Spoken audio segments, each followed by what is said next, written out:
Good evening, everybody. This is Amanda doing the Q&A for my 400 followers for Arwen.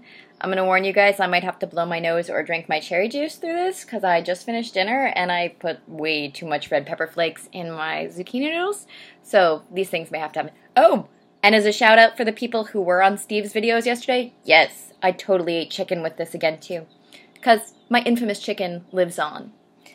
Okay, so let's get started, because I got some really awesome questions from all of you people. Okay, Anguloke, I'm going to assume that's how I pronounce it, because I actually don't know how to pronounce any Elvish. I know how to look it up, and I know how to use it in writing. I don't know how to pronounce it. Anguloke asked, what is it about Arwen that inspired you to roleplay her in the first place? How is she special to you as opposed to other Tolkien characters? I fell in love with Arwen through the movies, and I've talked about this before. I did not love Arwen in the books because, let's be honest, Arwen doesn't exist in the books. She is a prize for this very arrogant boy child who becomes a king, who is pretty much obsessed with becoming a king for most of the books, and that's it. And she's just this prize he sort of gets to have at the end, who is perfect and the most beautiful and is going to die of grief the moment he dies. Yeah, you can see I have some issues with the books, but in the movie I deeply fell in love with this girl who shows up and puts a knife to her boyfriend's throat in the forest because that's how you say hello. Or, you know, who runs off and is the only person in the entire 3 movies who takes on all of the ring wraiths by herself and wins. I mean, there's her whole choice to, like, give up her family and her people for love. Undisputed, faithful, amazing love. That's probably it. Love is really important to me, and so I really like their character arcs, and I like how both Aragorn and Arwen, especially movies, not books, they both have their own path that they have to take before they come back together at the end, and neither of them expects to come back together at the end, which I think was even more important for me. Okay. How is she special to you as opposed to other Tolkien characters? That's Laura again, for those who got to watch me shush her yesterday, too. How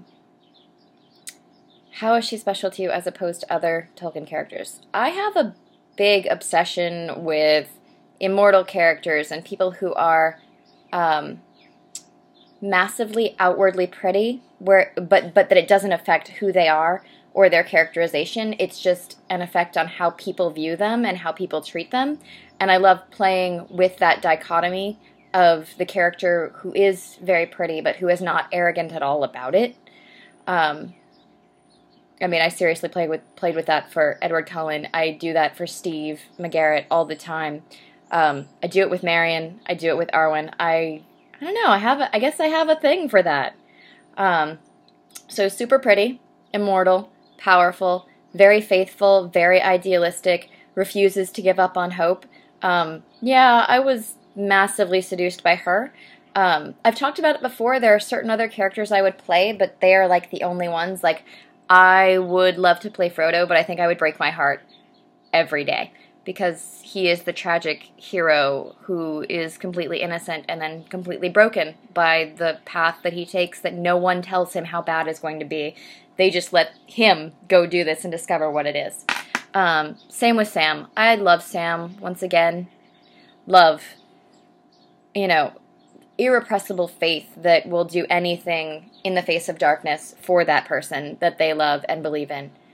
Those are probably the only ones I would deeply fall in love with. I might attempt Elrond at some point, because I think I just want to make faces at everyone in Lord of the Rings, and, well, pretty much everyone in Middle-earth, because, man, if we listened to Elrond, so many things would have never happened, and people would be happier, and healthier, and saner.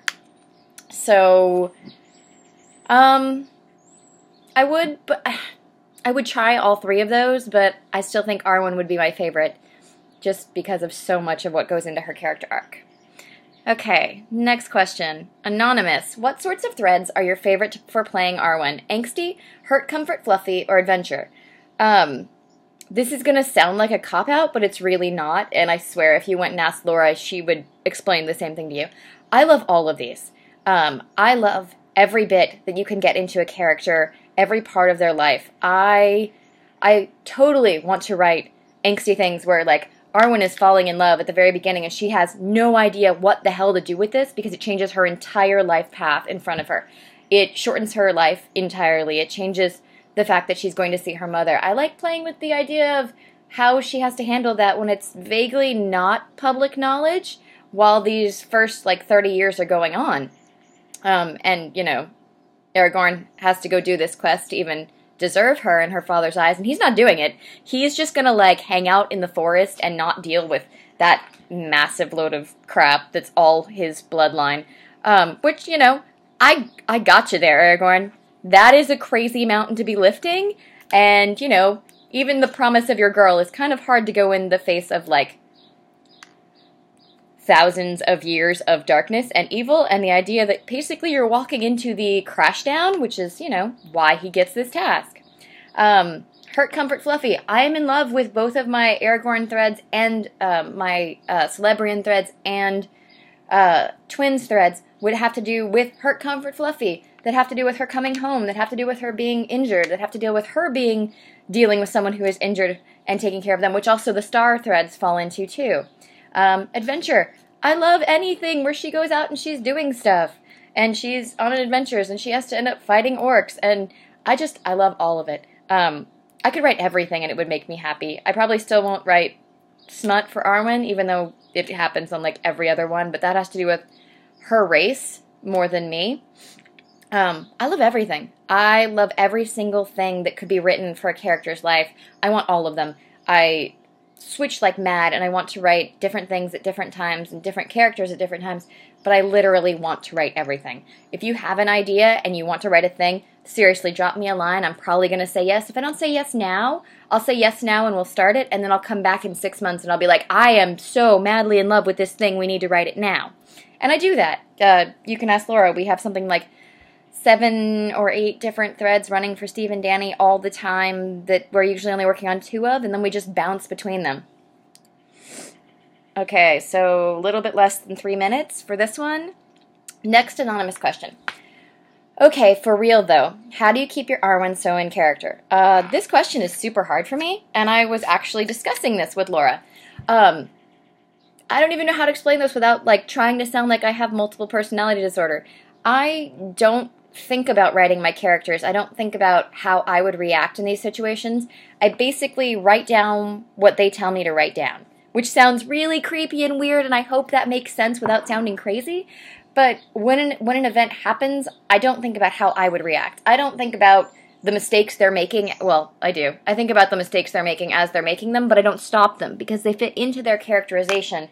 And I believe that character growth comes out of having to make characters go through things that you wouldn't want to go through because they're embarrassing or hard or painful or terrible. But they grow. That's the only way your characters grow, is the same way we do in hard situations. And I don't avoid that, and I don't, hide behind it, and I don't try to fix it for them. I make them fix it themselves. How do I keep Arwen so in character? In a lot of ways, Arwen is different pieces of different characters I've been in love with for a long time.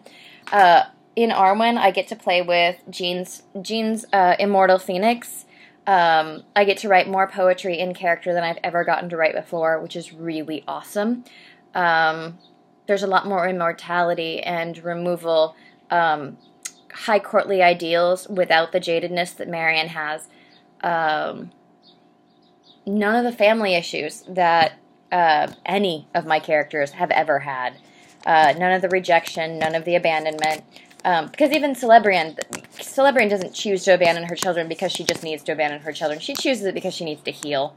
And Marion, Arwen's not even bitter about that by the time we meet her because it's been like 400 or 500 years. She has gotten to adjust the idea of what's happening and what's going to come in the future.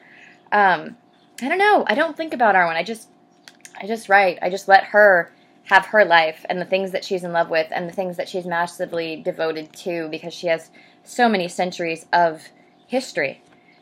And so I guess that's a crazy answer of basically I listen to the voices in my head and Arwen says write this and I get to write it in poetry and so that makes me super happy and that's how she stays in character. I'm not sure if that's a cop-out or an awesome answer. Okay, 10 minutes. This is the end of video 1.